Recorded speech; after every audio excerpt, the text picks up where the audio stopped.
یہاں سے رسول اللہ صلی اللہ علیہ وسلم ہجرت کے باب میں جب آگے نکلتے ہیں تو رستے کے اندر 2-3 واقعات ہیں جن کو بیان کرنا ضروری سمجھتا ہوں، اور میں تیزی سے بیان کروں گا تاکہ موضوع کو جلد از جلد کمپلیٹ کیا جائے۔ پہلی بات، اس سفر کے اندر رسول اللہ صلی اللہ علیہ وسلم کو طلحہ بھی ملے اور زبیر بھی ملے۔ وہ دونوں ایک قافلے میں آ رہے تھے تجارتی، تو دیکھا حضرت ابو بکر بھی ہیں، حضرت محمد الرسول اللہ بھی ہیں، تو انہوں نے یہ کہا، اللہ کے رسول ابو بکر آپ اتنے لمبے چوڑے سفر سے آ رہے ہیں، کوئی اطلاع نہیں ہے، ہماری ایک درخواست ہے، ہم آپ کو یہ سفید کپڑوں کا جوڑا دینا چاہتے ہیں۔ یہ جو آپ نے مدینہ کے اندر پہنچنے کے اوپر جتنی روایات پڑی ہوئی ہیں نا کہ رسول اللہ صلی اللہ علیہ وسلم نے سفید رنگ کا جوڑا پہنا ہوا تھا اور ابو بکر نے بھی سفید رنگ کا جوڑا پہنا ہوا تھا، یہ 2 جوڑے بھی طلحہ و زبیر نے آپ کو آپ کے سفر میں دیے تھے، تو رسول اللہ صلی اللہ علیہ وسلم نے ان جوڑوں کو قبول بھی کیا تھا اور ان کو پہن کے ہجرت بھی کی تھی۔ اب لوگ یہ کہتے ہیں یہ جان بوجھ کے جی طلحہ و زبیر ویسے تو عشرہ مبشرہ میں سے ہیں، لیکن بعض بدبخت ایسے ہیں جن کو عشرہ مبشرہ کو بھی معاف نہیں کرتے۔ میں پہلے بھی آپ کو بارہا یہ بات کہہ چکا ہوں کہ یہ بنو ہاشم کا، بنو امیہ کا آپس میں لڑائی جھگڑا نہیں ہے۔ حضرت امیر معاویہ، طلحہ، زبیر حضرت ابو بکر سے بھی زیادہ متقی بن جائیں، بن نہیں سکتے لیکن بن جائیں، تو حضرت ابو بکر ان کی طعن و تشنیع سے بچے ہیں، حضرت عمر بچ سکے ہیں، طلحہ و زبیر بچ سکے ہیں، عائشہ و حفصہ ام حبیبہ بچ سکی ہیں، کوئی نہیں بچ سکا۔ جنہوں نے زبان چلانی ہے ان کے پاس بہانے 100 ہیں۔ بات بنو امیہ بنو ہاشم کی شروع کر کے صحابہ کی، ہر صحابی کو طعن و تشنیع کا نشانہ بناتے چلے جائیں گے۔ یہاں سے نبی کریم صلی اللہ علیہ وسلم جب آگے بڑھے ہیں، آپ کو پتہ ہے جس طرح سراقہ نے نبی کریم صلی اللہ علیہ وسلم کا تعاقب کیا،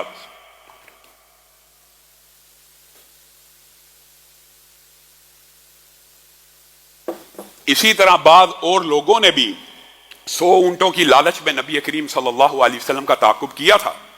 ان میں سے بعض روایات کے مطابق بریدہ اسلمی بھی شامل تھے جو 70 افراد کے ساتھ رسول اللہ صلی اللہ علیہ وسلم کے تعاقب میں نکلے تھے کہ 100 اونٹ مکے والے سے لے لوں گا، اور مدینہ پہنچنے سے پہلے بریدہ اسلمی رسول اللہ کے پاس پہنچ گئے 70 افراد کے ساتھ۔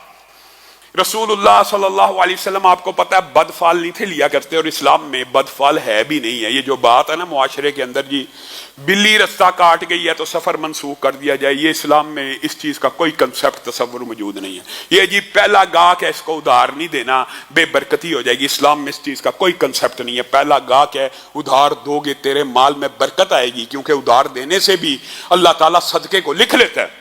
یہ ہام ہاں کی باتیں جی جھاڑو دو گے صحن میں تو جناب شام کے ٹائم جھاڑو دو گے تو رزق کی کمی ہو جائے گی، یہ بدفال اسلام میں نہیں ہے۔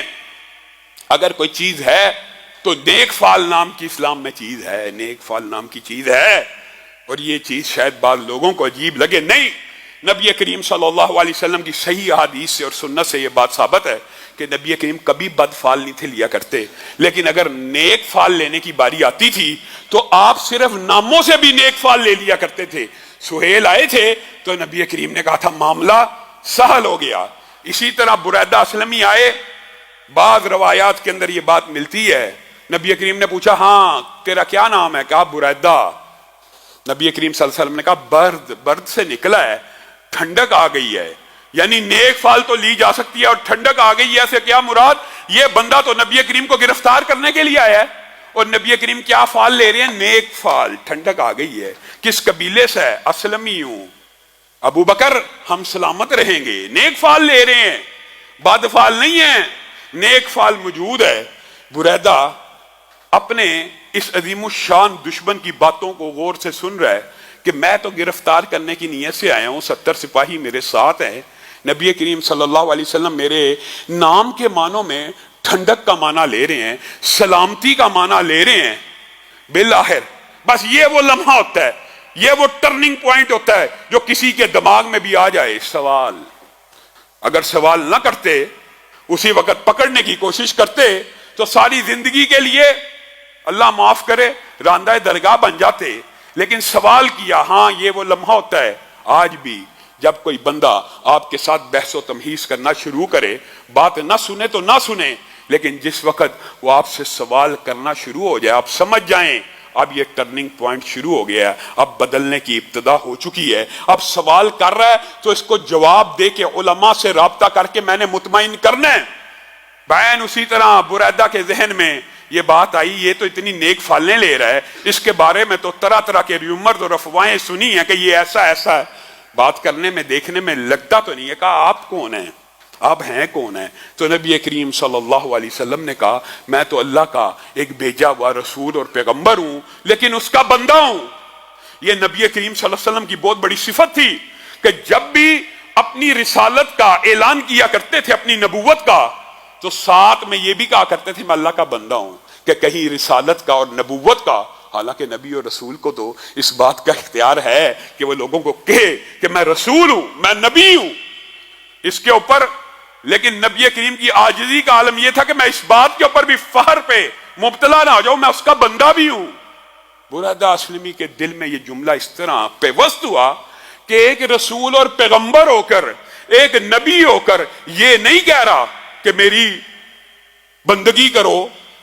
حالانکہ نبی کو یہ اختیار حاصل ہے کہ وہ لوگوں کو یہ تو نہیں کہتا کہ میری بندگی کرو, لیکن یہ تو کہتا ہے نا کہ میری پیروی کرو, میری اتباع کرو, میرے پیچھے چلو, میرے رستے پہ چلو.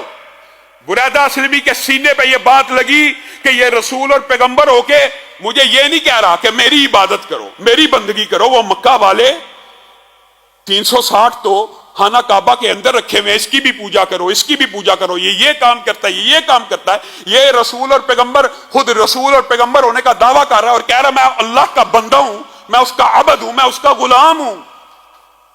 یہ اللہ کا رسول ہو سکتا. اسی وقت اسلام کو قبول کیا. اسی لیے مورخین نے بریدہ اسلمی کے قصے کو ہجرت کے باب میں تفصیل سے ذکر کیا کہ رسول اللہ صلی اللہ علیہ وسلم نے دوران ہجرت بھی, اب دوران سفر, ہجرت کا سفر ہو, دشمن پیچھے لگے ہوں, تو بندے کی کیفیت کیا ہوتی ہے؟ جلدی تیزی سے اپنی منزل کی طرف پہنچے. لیکن رسول اللہ صلی اللہ علیہ وسلم نے اس رستے میں بھی تعلیم و تربیت کو اور تبلیغ کے دامن کو ہاتھ سے نہیں چھوڑا. اسی طرح آگے بڑھے, 2 چور عرب کے مشہور آپ کو رستے میں ملے. رسول اللہ نے کہا تم دونوں کون ہو؟ مہانان. ہم وہ ہیں جن کو مہانان کہا جاتا ہے. مہانان یعنی آپ نام سے اندازہ کریں کہ ان کا نام یہ رکھا ہوا تھا کہ دردناک عذابوں جیسے ہیں, جس کے گھر گھس جائیں صفا چٹ کر جاتے ہیں, ایسا مال کو لپیٹتے ہیں. رسول اللہ صلی اللہ علیہ وسلم نے یہاں پہ بھی نیک فال لی. کہا بل انتما مکرمان, بلکہ تم بہت قابل عزت ہو. وہ ڈاکو اور چور جن کو کبھی کسی نے عزت سے احترام سے نہیں پکارا تھا, رسول اللہ کے منہ سے یہ الفاظ سنیں کہ تم دونوں تو بڑی عزت والے ہو, آنکھوں سے آنسو زاروں قطار ٹپ ٹپ گرنا شروع ہو گئے. یہ کون سی شخصیت ہے جس کو ہم کہہ رہے ہم مہانان ہیں, یہ ہمیں کہہ رہا ہے نہیں تم مکرمان ہو, تم تو بڑی عزت والے ہو. اسی وقت اللہ کے رسول سے پوچھا آپ کون ہیں, یہ آپ کیا کہتے ہیں؟ کہا میں اللہ کا رسول ہوں, اللہ کا بھیجا ہوا ایک بندہ ہوں, اللہ ہی کی عبادت کرنے والا ہوں. اسی وقت ان 2 چوروں نے نبی کریم کے ہاتھ کے اوپر اسلام کو قبول کیا اور کہا اللہ کے رسول گواہ رہنا. ساری زندگی چوری کی, ساری زندگی ڈاکہ ڈالا, لیکن جو لقب آپ نے عطا کر دیا آج کے بعد اس لقب کا ہمیشہ خیال رکھیں گے, ہمیشہ خیال رکھیں گے. اور پھر ہمیشہ کے لیے انہوں نے خیال رکھا, جس طرح بریدہ اسلمی نے 16 غزوات کے اندر رسول اللہ کے ہمراہ شرکت کی, اسی طرح ان مکرمان نے رسول اللہ کی ساری زندگی حمایت, تائید اور نصرت کے لیے تگ و دو کی. رسول اللہ